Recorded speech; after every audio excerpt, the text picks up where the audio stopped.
800కు చేరుకున్నాయి corona active కేసుల సంఖ్య భారతదేశంలో అంటే అర్థం చేసుకోవచ్చు. గడిచిన వారం రోజుల్లో 1200% కేసులు పెరిగాయి. అవును, మీరు విన్నది నేనన్నది అక్షరాల నిజం. శుక్రవారం శనివారం మధ్య ఏకంగా 700 కేసులు నమోదయ్యాయంటే అర్థం చేసుకోవచ్చు. అత్యధికంగా కేరళలో 1400 కేసులు నమోదు కావడం ఆందోళన కలిగిస్తోంది. మహారాష్ట్రలో ఈ కేసుల సంఖ్య 485కి చేరింది. ఢిల్లీలో 436, గుజరాత్లో 320 కేసులు నమోదయ్యాయి. ఇక పశ్చిమ బెంగాల్లో 287, కర్ణాటకలో 238, ఆంధ్రప్రదేశ్లో 23, తెలంగాణలో 3 యాక్టివ్ కేసులు నమోదు కావడం ప్రస్తుతం ఆందోళన కలిగిస్తోంది.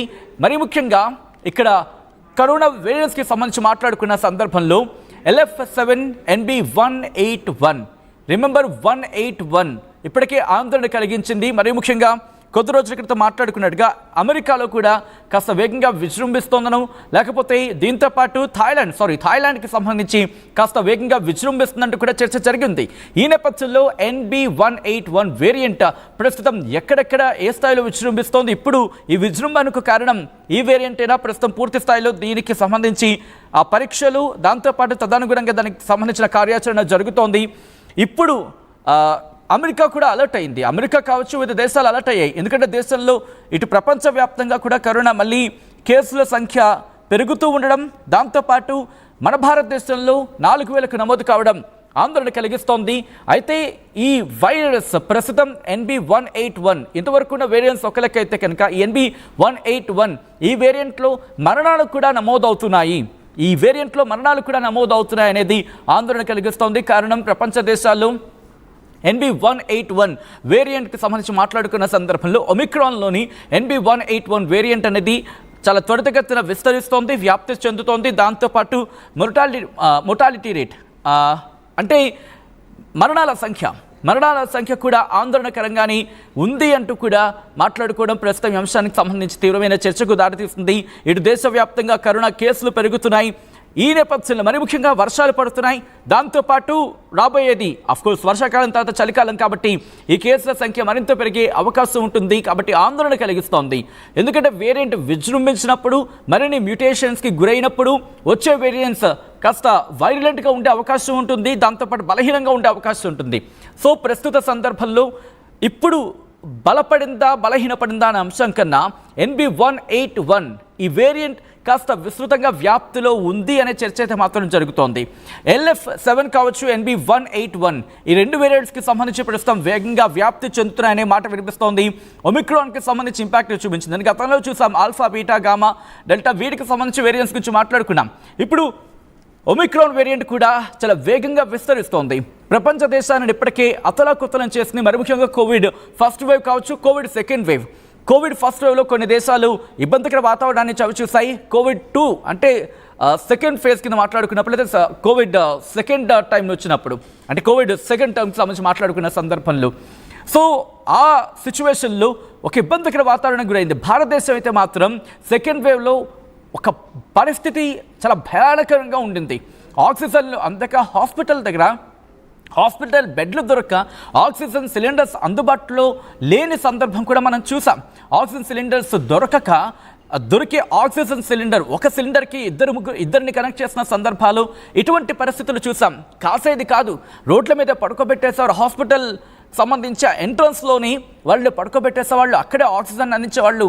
ఆక్సిజన్ అంటే ఊపిరి ఆడక హాస్పిటల్కి చేరుకున్న వాళ్ళకి ట్రీట్మెంట్ అందించేందుకు ఆ స్థాయిలో పూర్తి స్థాయిలో మనం వాళ్ళకి సర్వీస్ ఇవ్వలేక ఇబ్బందికర వాతావరణానికి అయితే చవిచూసిన సందర్భం కోవిడ్ సెకండ్ వేవ్కి సంబంధించి. మరి ముఖ్యంగా దేశ రాజధాని ఢిల్లీ లాంటి ప్రాంతాలు మరీ ఇబ్బందికర వాతావరణానికి గురయ్యాయి. కాబట్టి ప్రస్తుతం ఈ కోవిడ్ వేరియంట్స్ ఎక్కడైతే వ్యాప్తులు ఉన్నాయో ఆయా ప్రాంత ప్రజలు జాగ్రత్తలు తీసుకోవాల్సిన అవసరం కనిపిస్తోంది. మాస్క్ ధరించడం, శానిటైజర్ వాడుతూ ఉండడం, దాంతోపాటు వీలైనంతగా సోషల్ డిస్టెన్సింగ్ పాటించడం అనేది మనం పాటిస్తే కనుక ఈ కోవిడ్ని ఎదుర్కొనే అవకాశం ఉంటుంది. దాంతోపాటు ఇప్పటికీ ఆయా రాష్ట్రాలు, మరి ముఖ్యంగా ఆంధ్రప్రదేశ్ కావచ్చు, అలాగే తెలంగాణ, ఇప్పటికీ ఆంధ్రప్రదేశ్లో 20కి పైగా కేసులు నమోదయ్యాయి. ఇక తెలంగాణలో ఆ కేసుల సంఖ్య 3కి చేరింది. ప్రభుత్వాలు కూడా అలర్ట్ అయ్యాయి. వైద్య ఆరోగ్య శాఖ కూడా ప్రత్యేక కసరత్తు చేస్తోంది. ఎక్కడ ఏ స్థాయిలో కేసులు నమోదవుతున్నాయి, ఏ జిల్లాల్లో అత్యధికంగా కేసులు నమోదవుతున్నాయి, దాంతోపాటు వీళ్ళందరూ ఎక్కడి నుంచి వచ్చారు, టెస్ట్, ట్రేస్ అండ్ ట్రీట్ సాధారణంగా మాట్లాడుకుంటూ ఉంటాం. వీళ్ళు ఎక్కడి నుంచి వచ్చారో దాంతోపాటు టెస్టింగ్కి సంబంధించి టెస్టింగ్ చేయడం, టెస్టింగ్ చేసిన తర్వాత వాళ్ళు నిర్ధారణ అంటే కోవిడ్ పాజిటివ్గా నిర్ధారణ అయితే వాళ్ళని ట్రేస్ చేయడం, ట్రేస్ చేసిన తర్వాత ట్రీట్మెంట్ ఇవ్వడం, దాంతోపాటు వాళ్ళ కేస్ హిస్టరీకి సంబంధించి అంటే case history in the sense వాళ్ళతో పాటు ఎవరెవరు కాంటాక్ట్లు ఉన్నారు కాంటాక్ట్ హిస్టరీ వాటిని కూడా కలెక్ట్ చేయడం, వాళ్ళని కూడా ప్రశ్నించడం, వాళ్ళని కూడా కుదిరితే వాళ్ళకి సంబంధించిన లక్షణాలు తెలుసుకోవడం. ప్రస్తుతం ఈ ప్రాసెస్కి సంబంధించి వైద్య ఆరోగ్య శాఖ 2 తెలుగు రాష్ట్రాల్లో కూడా ఏర్పాట్లు చేస్తున్నాయి, చురుగ్గా కదిలే ప్రయత్నం చేస్తున్నాయి. దాంతోపాటు హాస్పిటల్కి సంబంధించి ఒక ఎమర్జెన్సీ సిచ్యువేషన్ వస్తాయి, ఎమర్జెన్సీ సిచ్యువేషన్ లాంటి పరిస్థితులు వస్తాయి, వెంటిలేటర్లకి ఇబ్బంది లేకుండా at the same time oxygen కొరత లేకుండా కూడా 2 తెలుగు రాష్ట్రాలు కూడా ఏర్పాట్లు చేసుకుంటున్నాయి. కేంద్ర ఆరోగ్య శాఖ కూడా ఇప్పటికే అలర్ట్ అయింది, అప్రమత్తమైంది. కేంద్ర ఆరోగ్య శాఖ రాష్ట్రాలకు ఆ డైరెక్షన్స్ని ఇప్పటికే పంపించింది. ఆంధ్రప్రదేశ్ కావచ్చు, తెలంగాణ కావచ్చు, ఇప్పటికే ఆ గైడ్ లైన్స్ని సూచించింది. ఎటువంటి జాగ్రత్తలు పాటించాలి, ఎవరెవరు జాగ్రత్తగా ఉండాలి, మరి ముఖ్యంగా వయస్సు పైబడిన వాళ్ళు అంటే 60 ఏళ్ళు కావచ్చు, లేకపోతే 50 నుంచి 60 ఆ మధ్య నుంచి, లేకపోతే ఆ పై ఏజ్ వాళ్ళు కావచ్చు, వృద్ధులు కావచ్చు, అట్ ద సేమ్ టైం మహిళలు, అందులో గర్భిణులు దాంతోపాటు చిన్నపిల్లలు, వీళ్ళు కాస్త జాగ్రత్త ఉండాల్సిన అవసరం ఉంది. గర్భిణులు, ఆ వయసు పైపడిన వాళ్ళు, చిన్నపిల్లలు కాస్త జాగ్రత్తగా ఉండాల్సిన అవసరం ఉంది. బయటకు వెళ్ళేటప్పుడు అత్యవసరం అయితే తప్ప బయటకు వెళ్ళొద్దంటూ కూడా సూచిస్తున్న పరిస్థితి. శుక్రవారం, శనివారంలోని ఈ మధ్య ఏకంగా 700 కేసులు నమోదు కావడం ఆందోళన కలిగిస్తోంది. ఈ కేసుల సంఖ్య కేరళలో అత్యంత వేగంగా దూసుకుపోతుంది. అక్కడ 1400 కేసులు అక్కడ నమోదు కావడం ఆందోళన కలిగిస్తున్నాయని చెప్పుకోవాలి.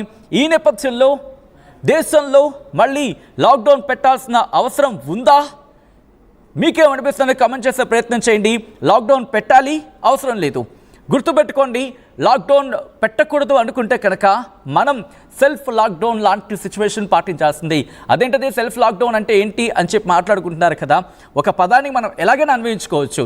ఎలా అంటే మనకు మనమే మాస్క్ పెట్టుకుందాం, మనకు మనమే వీలైతేనే, అవసరం ఉంటేనే బయటికి వెళ్ళే ప్రయత్నం చేద్దాం. అనవసరంగా సోషల్ డిస్టెన్సింగ్ సంబంధించి అంటే అనవసరంగా బయటికి వెళ్ళొద్దు.